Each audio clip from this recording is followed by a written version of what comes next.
And in order to go into Taoism at all, we must begin by being in the frame of mind which can understand it.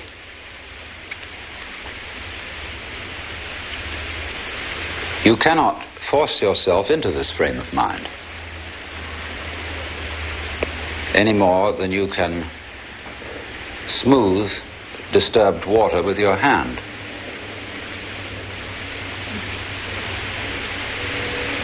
But let's say that our starting point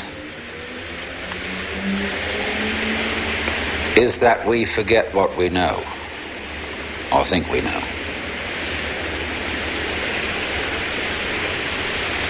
That we suspend judgment about practically everything. Returning to what we were when we were babies. When we have not yet learned the names or language, and although we have extremely sensitive bodies, very alive senses, we have no means of making an intellectual or verbal commentary on what is going on. Now, can you consider that as your state? Just plain ignorant, but still very much alive.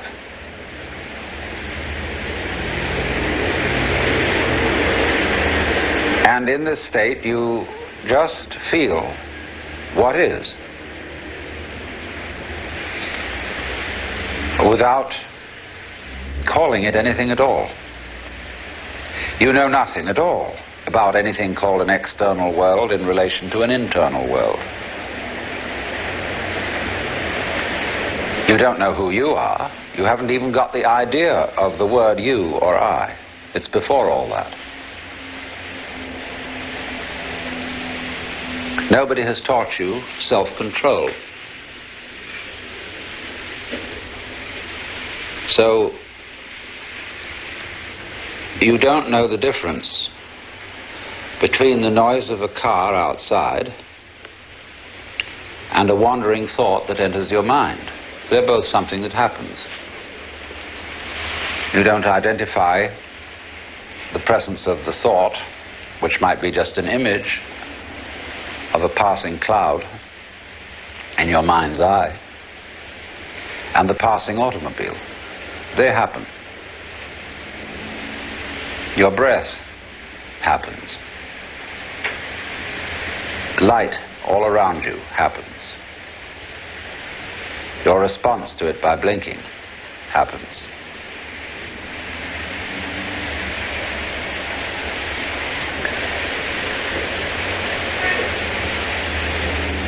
So you simply are really unable to do anything.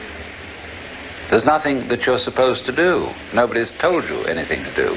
You're unable completely to do anything but be aware of the buzz. The visual buzz, the audible buzz, the tangible buzz, the smellable buzz, all buzz. It's going on.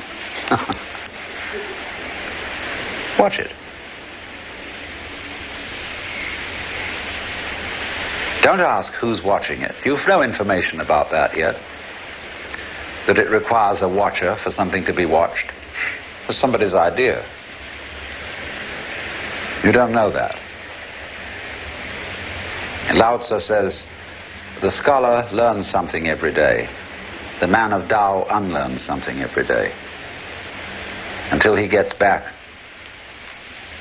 to non-doing.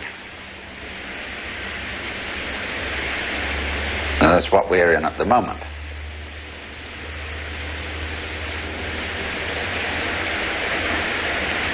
Just simply, without comment, without an idea in your head, be aware. What else can you do? Don't try to be aware. You are.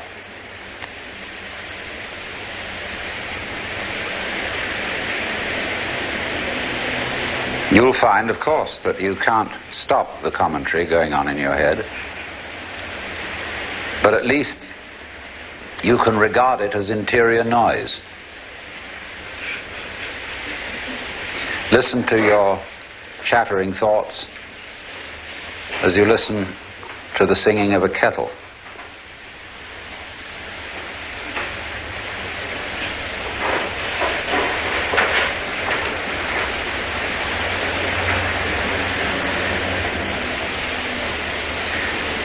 We don't know what it is we're aware of. Especially when you take it all together. And there's this sense of something going on. I won't even say that. This, you see? This.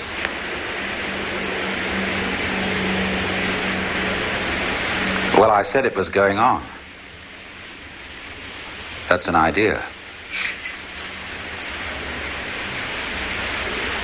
It's a form of words. Obviously, I wouldn't know if anything was going on unless I could say something else wasn't. I know motion by contrast with rest. So while I am aware of motion, I'm also aware of at rest. So maybe what's at rest isn't going on and what's motion is going on. So I won't use that concept because I've got to include both.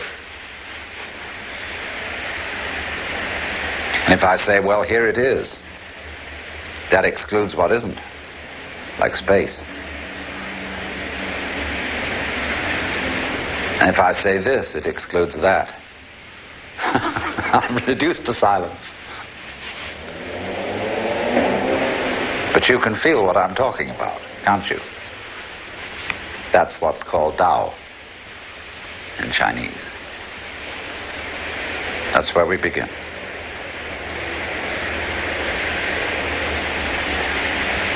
Tao means basically way, and so course, the course of nature, of which Lao Tzu says Dao Fa Zi Yan, which means Dao Fa means the way of functioning of the Tao. Zi Yan is of itself so. That is to say, is spontaneous.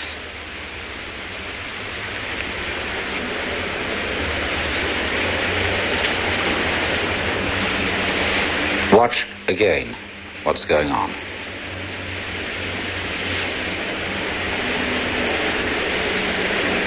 If you approach it with this wise ignorance, you will see that you are witnessing a happening. In other words, in this primal way of looking at things, there is no difference between what you do on the one hand and what happens to you on the other. It's all the same process.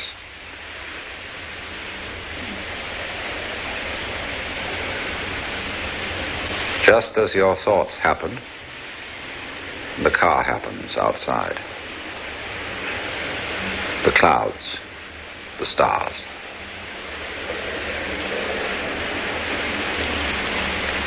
When a Westerner hears that, he thinks of fatalism or determinism.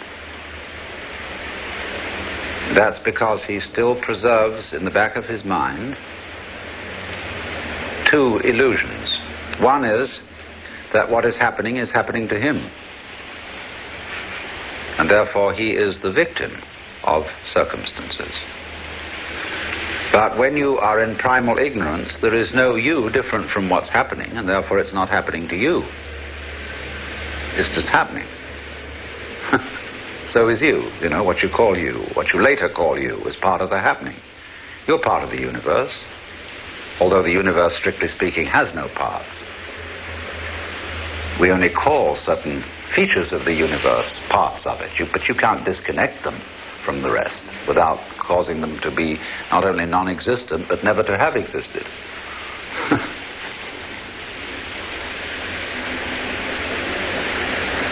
So,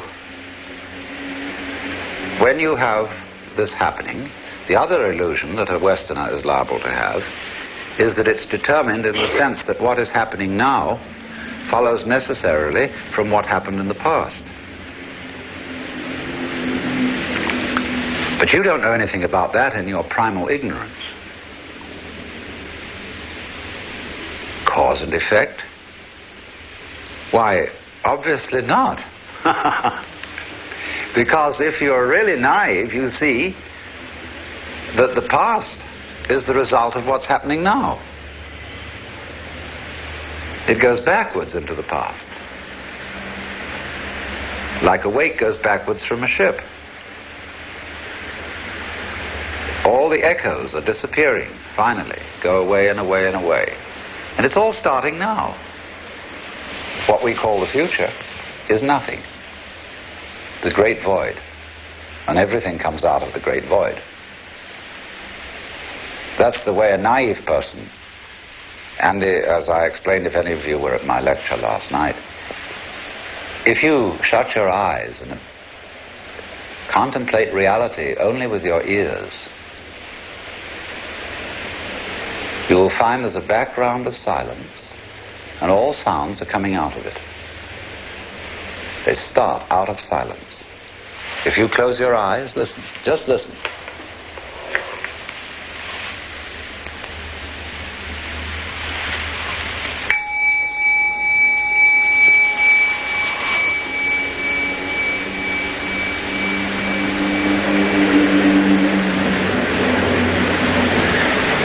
You see, the bell came out of nothing, floated off, and then stopped being a sonic echo and became a memory, which is another kind of echo, a wake.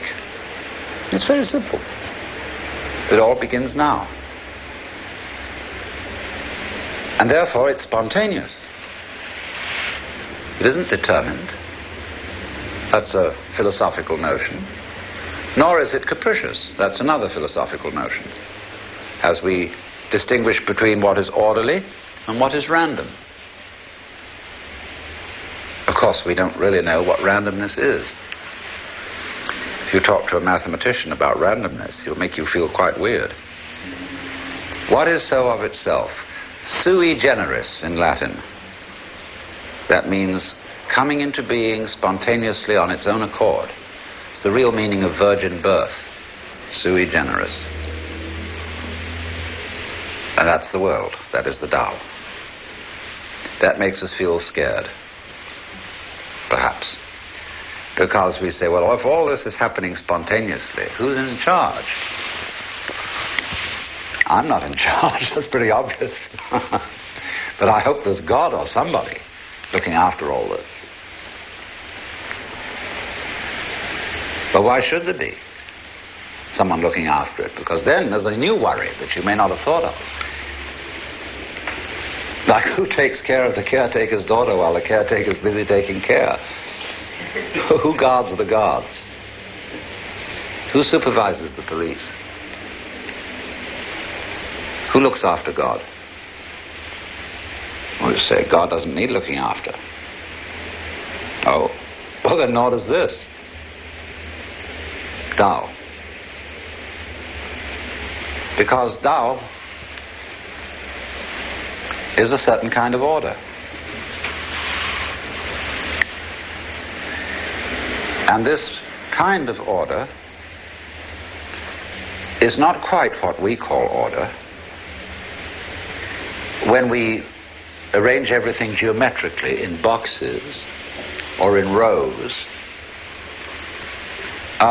that's a very crude kind of order.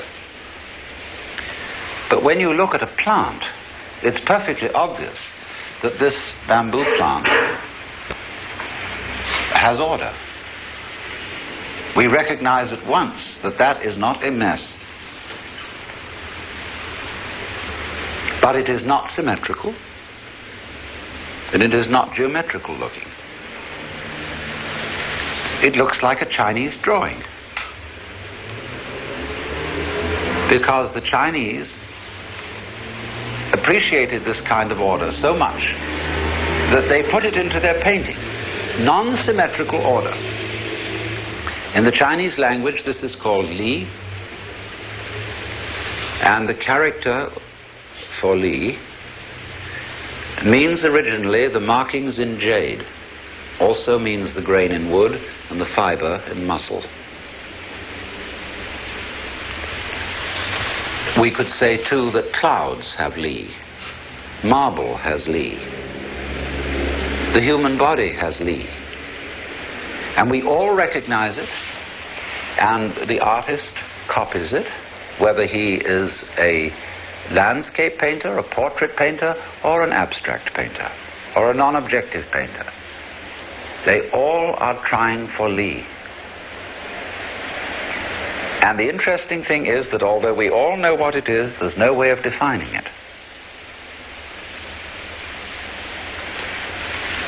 But because Tao is the course, we can also call li the water course. Because the patterns of li are patterns of flowing water. And we see those patterns of flow memorialized, as it were, in sculpture, in the grain in wood, which is the flow of sap, in marble, in bones, in muscles. All these things are patterned according to the basic principles, that is the the Tao's principle of flow. There is a book called Sensitive Chaos by Theodor Schwenk, with many, many photographs and studies of flow patterns. And there, in the patterns of flowing water, you will see all kinds of motifs from Chinese art, immediately recognizable, including the S-curve in the circle, the yang-yin, like this. See? So, li means then the order of flow. The wonderful dancing pattern of liquid. Because Lao Tzu likens Tao to water. The great Tao, he says, flows everywhere, to the left and to the right. Like water, I'm interpolating that, it loves and nourishes all things, but does not lord it over them. Because, he says elsewhere, water always seeks the lowest level, which men abhor. Because we are always trying to play games of one-upmanship and be on top of each other. Well, Lao Tzu explains that the top position is the most insecure. Everybody wants to get to the top of the tree, but then if they do, the tree will collapse. That's the fallacy of American democracy. You too might be president. The answer is, no one but a maniac would want to be president. Who wants to be put in charge of a runaway truck?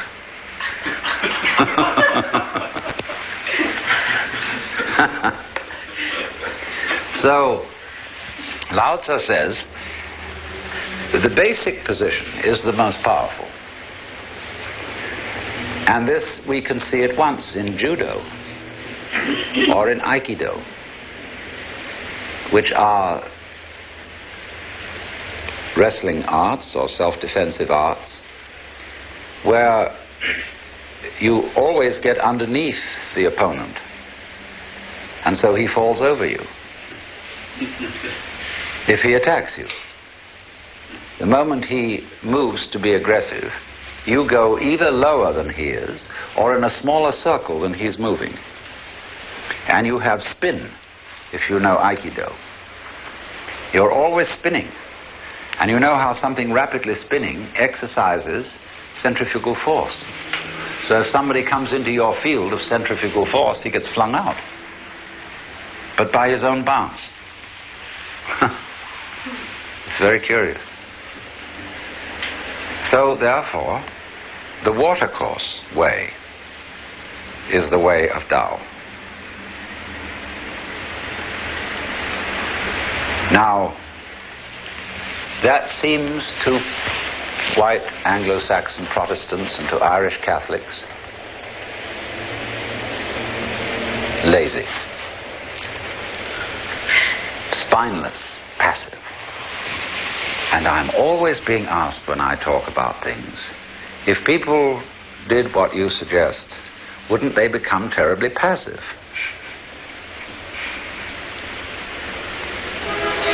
Well, from a superficial point of view, I would suggest that a certain amount of passivity would be an excellent corrective for our kind of culture. Because we are always creating trouble by doing good to other people. You know, we wage wars for people's benefit. And educate the poor for their benefit, so that they desire more things which they can't get. Wow. I mean, that sounds rather callous. But our rich people are not happy, whereas the poor people of Haiti are, to judge by the way they laugh. And we think we're sorry, really, not for the poor, but for ourselves. Guilty.